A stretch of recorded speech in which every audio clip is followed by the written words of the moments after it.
Haleluya, salam damai sejahtera di dalam cinta kasih daripada Bapa kita Tuhan Yesus Kristus. Selamat malam, puji Tuhan. Kamis malam hari ini 23 April 2026. Berarti minggu depan, Kamis depan, berarti adalah malam yang terakhir bulan April, karena sudah tanggal 30 April minggu depan. Mari kita datang kepada Yesus. Biar hari-hari kita melangkah bersama Tuhan. Jangan pernah jauh dari Tuhan, tapi dekat dengan Yesus. Sebab Engkaulah Tuhan juru selamatku. Engkaulah Tuhan penolongku, Engkaulah Tuhan jawabanku, Engkaulah Tuhan di atas segala-galanya. Mari kita mau baca Alkitab, Injil Lukas pasal 8 ayat 4-15. Di situ Tuhan memberikan perumpamaan tentang benih, itu firman Allah. Biar firman Allah, benih dari Tuhan adalah firman Allah, kita simpan di dalam hati kita, dan kita melakukannya dengan iman, dan kita melangkah bersama dengan Yesus. Mujizat dan berkat Tuhan akan melimpah buat setiap kita. Saya Pastor Yakob Rama akan menyanyikan pujian ini. Maka perkataanmu telah, perkataan Tuhan adalah firman Tuhan, ku taruh di dalam hatiku. Amin, haleluya. Supaya jangan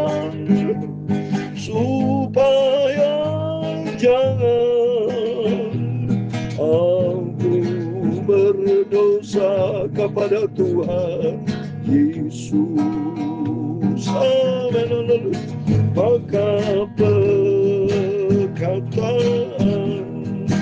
itulah firman Allah. Amin, haleluya.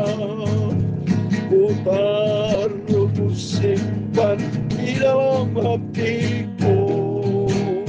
Amin, haleluya. Supaya jangan, haleluya, supaya jangan aku tidak mau berbuat dosa kepada Engkau ya Yesus. Amin, haleluya. Tertulis dalam Mazmur pasal 114 ayat 11, demikianlah firman Tuhan. Mazmur 119 ayat 11. Dalam hatiku aku menyimpan janji-Mu, supaya aku jangan berdosa terhadap Engkau.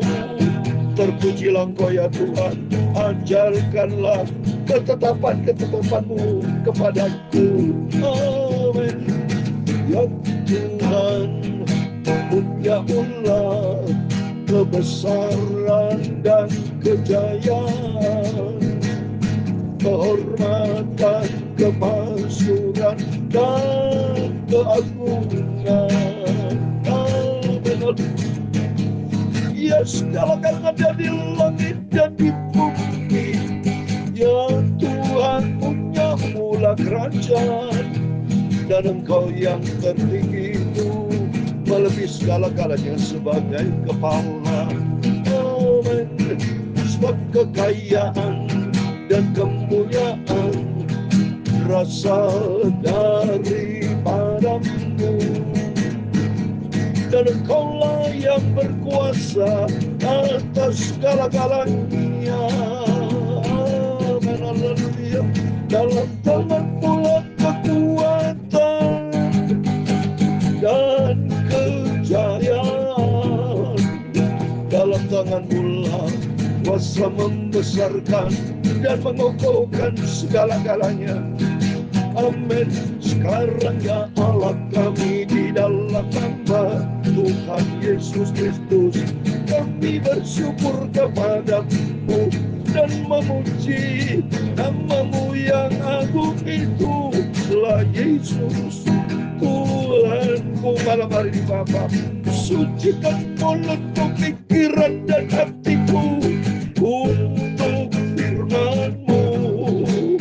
Ampunilah Bapa semua dosa, semua salahku.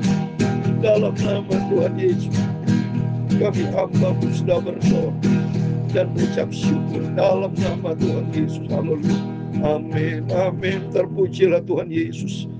Sungguh kita selalu bersyukur kepada Tuhan, berterima kasih kepada Tuhan, dan kita mau ikuti perintah-perintah firman Tuhan. Kita simpan dalam hati kita sesuai dengan firman Tuhan, Mazmur 119 ayat 11. Dalam hatiku aku menyimpan janjimu, itulah firman Tuhan, supaya aku jangan berdosa terhadap Engkau.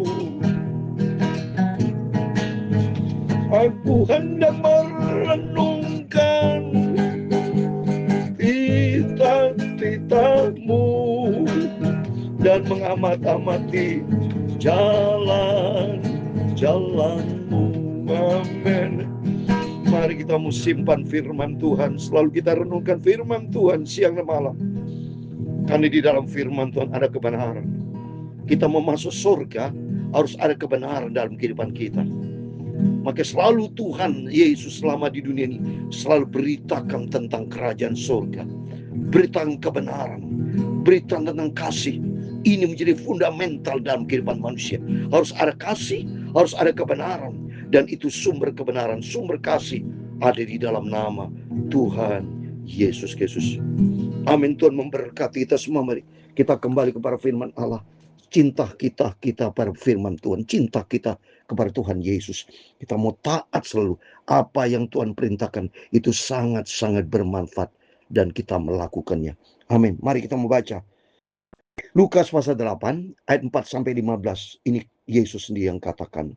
Ketika orang banyak berbondong-bondong datang, yaitu orang-orang dari kota ke kota menggabungkan diri pada Yesus, berkatalah ia dalam satu perumpamaan. Ini berkatalah ia berarti Yesus yang langsung mengatakan, dan ini terus terang Lukas ya, melukis ini karena Lukas sebagai murid Tuhan selalu dengan setia. Lukas ini ikutin pelayanan Tuhan Yesus, karena Yesus pelayanan kan mengajak murid-muridnya, 12 diajak semua ya, seperti di ayat yang pasal 8 ayat 1, ke-12 muridnya bersama dengan dia, termasuk di dalam Lukas. Jadi Lukas menulis ini karena dia punya pengalaman pribadi, dia selalu mengamat-amati inilah murid Yesus yang cinta Tuhan.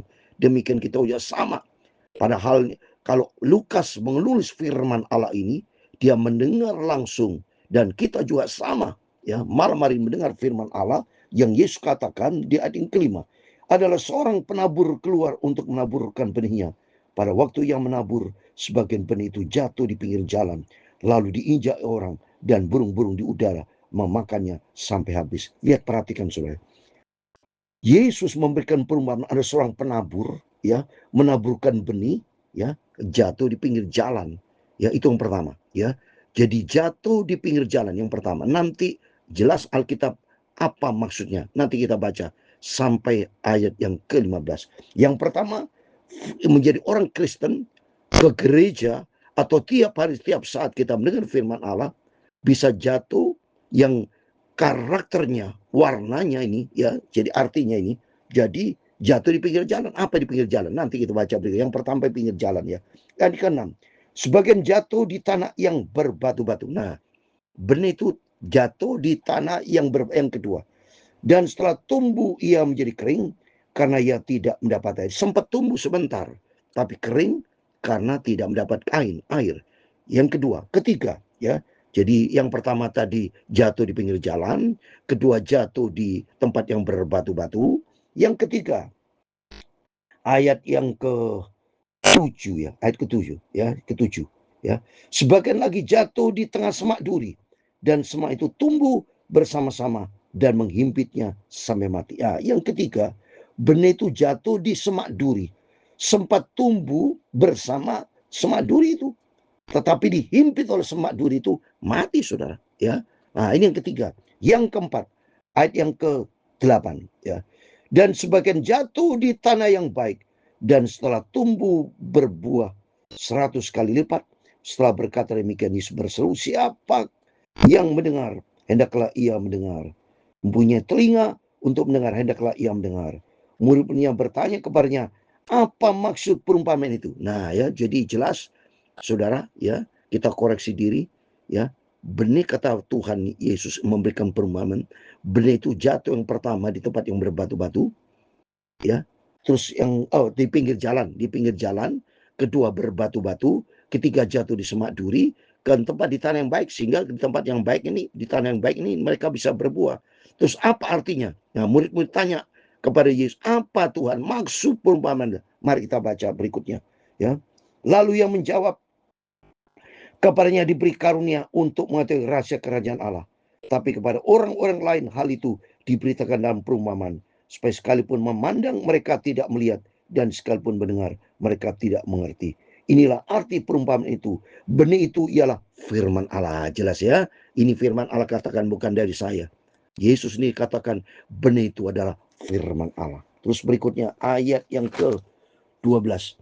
Yang jatuh di pinggir jalan itu ialah orang yang telah mendengarnya, kemudian datanglah iblis lalu mengambil firman dari dalam hati mereka, supaya mereka jangan percaya dan diselamatkan. Yang jelas ya, seringkali kita koreksi diri, termasuk saya menyampaikan firman Allah ini karena bicara firman Allah, benih itu adalah firman Allah. Seringkali kita mendengar firman Allah dan kita perlu koreksi diri, apakah kita ini menampilkan firman Allah seperti Yesus katakan perumpamaan di tengah jalan, di pinggir jalan. Ya, di pinggir jalan artinya berarti tidak sungguh-sungguh itu orang Kristen. Berarti banyak, jujur aja, banyak Kristen tidak bertobat, tidak menjadi pelaku firman. Ya, jatuh di pinggir jalan. Jadi enak saja, seperti saya pernah lihat orang datang ke gereja main HP, tidak sungguh-sungguh kepada Tuhan, ngobrol-ngobrol, ya. Pokoknya ya seperti ini, jatuh di pinggir jalan, tidak sungguh-sungguh. Makanya kalau tidak sungguh-sungguh firman Allah itu, langsung ada burung abai-abai daripada iblis. Datanglah iblis mengambil firman itu dari hati mereka, supaya mereka jangan percaya dan diselamatkan. Banyak orang Kristen seperti ini. Saya pernah tanya kok kepada jemaat, tadi yang dikhotbahkan apa? Coba saudara koreksi diri. Kalau setiap Bapak yang mendengar firman Allah seperti hari ini saya sampaikan firman Allah tentang Yesus memberikan perumpamaan tentang benih firman Allah. Jatuh ada di pinggir jalan adalah orang tipe orang Kristen yang tidak sungguh-sungguh, sembrono, ya, datang ke gereja sekedar datang tubuhnya, ya, tapi hati dan pikirannya tidak tertuju kepada Tuhan. Banyak itu saudara yang perlu koreksi diri. Termasuk Bapak Ibu adalah tipe orang apa menerima firman Allah jatuh di pinggir jalan setelah itu lupa. Ya kalau tanya apa firman Allah sampai lupa, saya tidak tahu itu. Nah coba itu jatuh di pinggir jalan. Yang kedua, jatuh di tanah yang berbatu-batu ialah orang yang setelah mendengar firman Allah menerimanya dengan gembira, tapi mereka tidak berakar. Mereka percaya sebentar saja, di dalam masa percobaan mereka murtad. Nah ini karena firman Allah tidak sungguh-sungguh, tidak diterima dengan sungguh-sungguh di tempat berbatu, ada pencobaan, ada masalah, dia menyalahkan Tuhan. Nah ini seperti ini. Jadi tipe kekristenan belum berkualitas. Jadi jelas tiga ini kalau menurut saya ya tidak berkualitas. Kekristenan yang tidak sungguh sama Tuhan diumpamakan dengan benih firman Allah jatuh di pinggir jalan, jatuh di tempat yang berbatu-batu.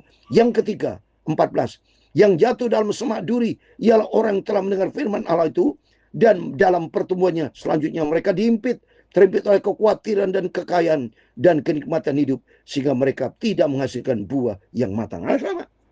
Ternyata tiga-tiganya gagal ini tipe Kristen seperti ini. Maka perlu kita koreksi diri.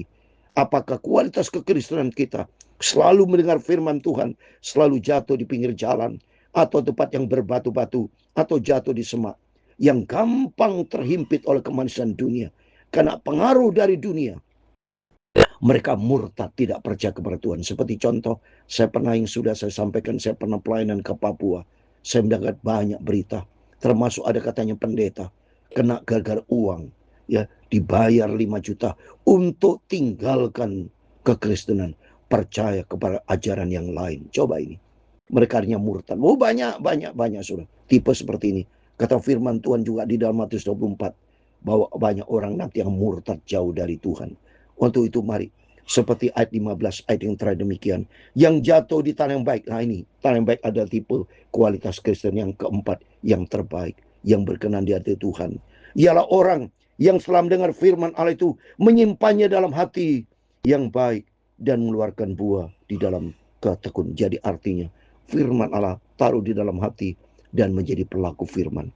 Itu mari Bapak Ibu semua, marilah kita menjadi tipe kekristenan yang keempat. Taruhlah di tanah yang baik, di hati yang baik. Simpan firman Allah, dan kita melakukannya. Menjadi pelaku firman, sehingga nanti berbuah diberkati Tuhan. Dan suatu hari kelak, kita masuk di dalam kerajaan surga kekal selama-lamanya. Biar firman Allah kita tempatkan di hati kita. Mari kita menjadi pelaku firman. Seperti di dalam Yakobus pasal 1, saya mau baca ya sebagai terakhir. Yakobus sudah jelas ini. Yakobus pasal 1 ayat 22 dikatakan demikian. Yakobus pasal 1, karena saya harus buka Alkitabnya saudara ya. Yakobus pasal 1 ayat 22, demikian firman Tuhan. Tetapi hendaklah kamu menjadi pelaku firman, dan bukan hanya mendengar saja. Sebab jika tidak demikian, kamu menipu diri sendiri. Banyak orang Kristen menipu diri sendiri. Artinya dia tidak melakukan firman Allah. Ya, jadi hanya sekedar Kristen, tapi tidak menjadi pelaku firman. Seperti di dalam Matius 15 ayat 8 juga Yesus berkata, saya kasih satu ayat lagi ya. Injil Matius pasal 15 ayat 8, itu katanya Yesus, demikian firman Tuhan. Injil Matius pasal 15 ayat 8. Bangsa ini memuliakan aku dengan bibirnya, padahal hatinya jauh daripadaku. Percuma mereka beribadah kepadaku, sedangkan ajaran mereka ajarkan ialah perintah manusia. Ya ini kekristenan KTP tanpa pertobatan. Hanya Kristen nama Kristen, tapi tidak menjadi pelaku firman. Hatinya tidak berkenan sama Tuhan. Karena benih firman Allah tidak taruh di dalam hati kita, tapi mari melalui firman Allah malam hari ini kita simpan dalam hati kita. Kita koreksi diri. Saya tidak mau Tuhan benih firman Allah jatuh di pinggir jalan. Tidak mau jatuh di tempat yang berbatu. Tidak mau jatuh di tempat duri. Tapi firman-Mu Bapa, ku simpan dalam hatiku, dan aku menjadi pelaku firman Allah. Sehingga suatu hari kelak kita masuk dalam kerajaan surga. Hidup kita di dunia diberkati, dan kita masuk dalam kerajaan surga kekal selama-lamanya. Amin. Tuhan memberkati kita semua. Maka perkataanmu telah firman-Mu Bapa, ku simpan, ku taruh di dalam hatiku, ya Tuhan Yesus. Amin, haleluya. Supaya jangan, haleluya, supaya jangan aku berdosa kepada Tuhan Yesus. Amin, haleluya. Tuhan memberkati engkau dan melindungi engkau. Tuhan menyinari engkau dengan wajah-Nya dan memberi engkau kasih karunia. Tuhan menghadapkan wajah-Nya kepadamu dan memberi engkau damai sejahtera. Bapa kami yang di surga, dikuduskan nama-Mu, datanglah kerajaan-Mu, jadilah kehendak-Mu di bumi seperti di surga. Berikanlah kami pada hari ini makanan kami yang secukupnya, dan ampunilah kami akan kesalahan kami, seperti kami juga mengampuni orang bersalah kepada kami. Dan jangan membawa kami ke dalam pencobaan, tetapi lepaskanlah kami daripada yang jahat. Karena Engkau-lah yang mempunyai kerajaan dan kuasa dan kemuliaan sampai selama-lamanya. Amin. Terima kasih Tuhan Yesus.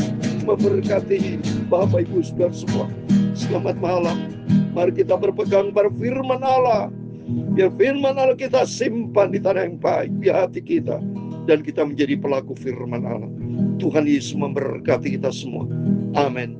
Immanuel, puji Tuhan.